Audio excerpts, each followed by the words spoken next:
cricket captain with the CEO. It's the ability of the captain to utilize the knowledge and the acumen of the wicket keeper and the non-striking batsman to tell about the change and the challenge of the next ball. So the ability of the captain to utilize the services of the wicket keeper and the non-striking batsman, they will understand how the next ball will come than the batsman himself. Okay, I'm going to give one more, kind of an input and then ask for some reactions from you there. If you just add the dynamic that in India, and let's just confine ourselves to India, most of us are fatalists, right? That what will be, and destiny and all of that. So let's just keep that as part of the background, and that's part of the DNA of many of us.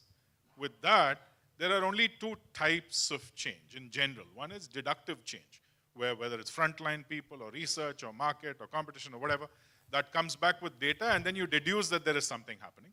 Or there is inductive change, where you are the one that is proposing the whole thing and then pushing the whole thing forward, and therefore you are creating that change. These are broadly classified, these are the two types of change.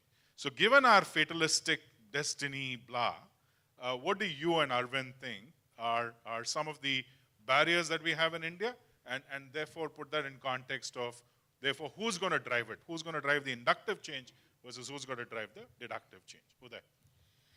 See, deep down, I feel the moving from current to future really depends on how strong you are on insights mining. There are very few organizations, at least I would say in India, very few companies, but globally at least very progressive and forward-looking companies would have a chief insights officer and who actually take a stock of the situation time and again, all the time, within organization and outside organization. Moment you get down to the insights are far more closer to understand the latent needs of the market. And on the basis of those latent needs, I think you need to really work out whether it is deductive or inductive and the way in which you should proceed for the future. And Arvind? Well, basically, the two changes are not terribly different in today's time. If you think Apple brought out new technologies, right, time and again, it's not that some customer told them that this is what we need. Exactly. It was their inciting as to what is required for the next set of requirements or competitive advantage. And for that, you need to be what Prakash just said, listening. And I would only expand by saying listening not just by one person, but the entire team. The technology person is listening to whatever is going around the world, what's new technology coming in.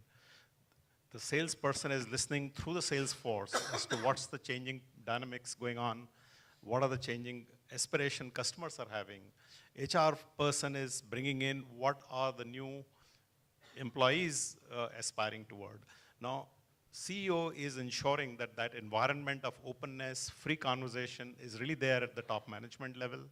And from that, an inciting takes place, and then you say, let's go for this. Okay. That's how you drive the change. So I feel that whether it's deductive or inductive, it's really joined at the hip. Okay. And I see it much more as a continuum rather than two different things. Fair point. Yes, sir. I have a question for Dr.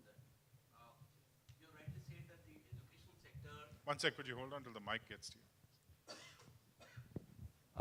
I'm Asit Mahapatra from Raymond. You rightly said that the education sector is in the comfort zone. And my understanding is that you need to have a proper people to drive the change. In education, we know that it's not the first preference for many people.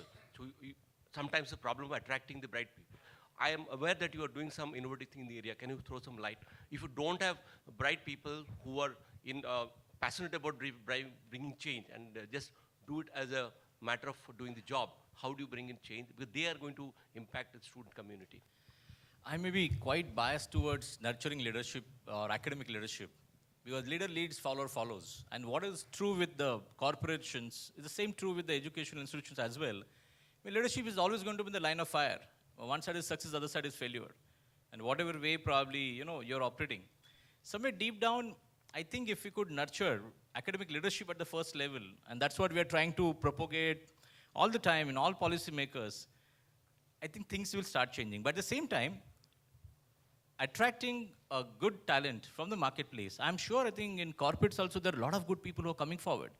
I mean, what I cited about NHRD doing this kind of work, because I think somewhere, first, we ourselves as an educational institution need to take far more proactive steps to come forward and express a sincere desire that we wish to learn. And believe me, I'm sure, I think everybody is there to give you support. NHRD as well as other organizations also being very active. Parallelly, just about 2 days back, when I was just having word with Vivek and Marcel on nurturing teachers' excellence in HR, how we should go about it, we may have initially limitations, but if you could request some of the good companies that can we have few people, HR people, coming with them on a structured basis, like maybe 15 mandates in a year or 30 mandates in a year, everybody is willing to support you. But at the first place, it's very difficult for the companies to come forward and look out for who are the good guys on the board. And somewhere, my sense is the rub-off with the, if you happen to leave your faculties with the good people, good environment, maybe in India, maybe internationally, the rub-off is very positive and it's very inspiring. Somewhere the leader, as one of the point was mentioned in Aeon survey in terms of globalization is one of the impact.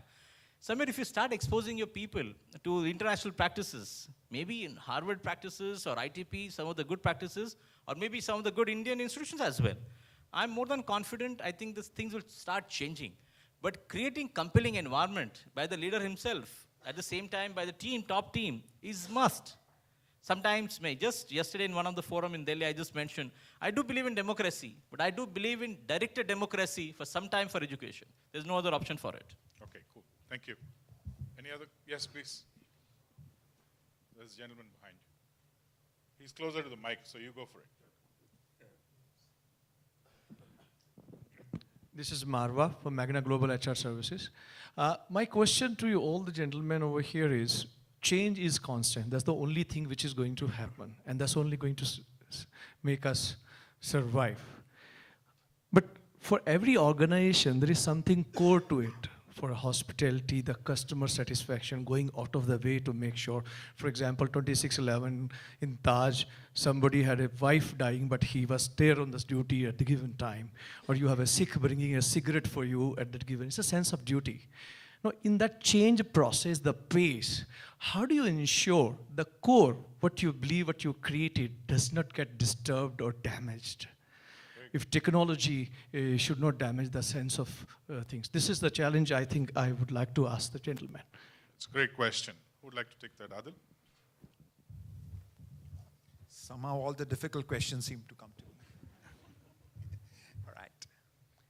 The question is, potted plants don't make a garden. Let's be very clear.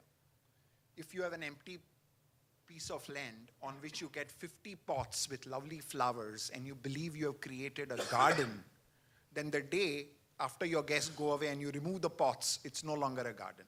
If you want to make a garden, then the seeds have got to go into the soil, have got to mix with the soil, and then the plants have to come out and you have to nurture it, and then it becomes solid one with the soil.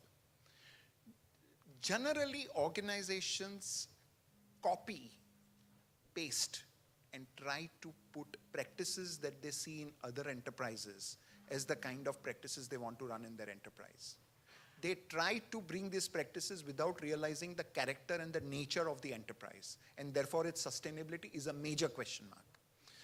If you want to retain those great values, then each and every system, process, practice has to be filtered with the values that you want to nurture in the enterprise. If you say that there are 5 values that you want to nurture in the enterprise, then each and every system, each and every process, each and every psychological test, each and every development program has to be filtered to see that does it match with the values you want, or is it just a practice you liked? You saw some great practice in GE called 360, so now you want to come and do 360 for everyone without realizing whether your character of the enterprise is ready for it or not, or whether it is suitable for it or not. And therefore, it does not. It percolates and breaks that.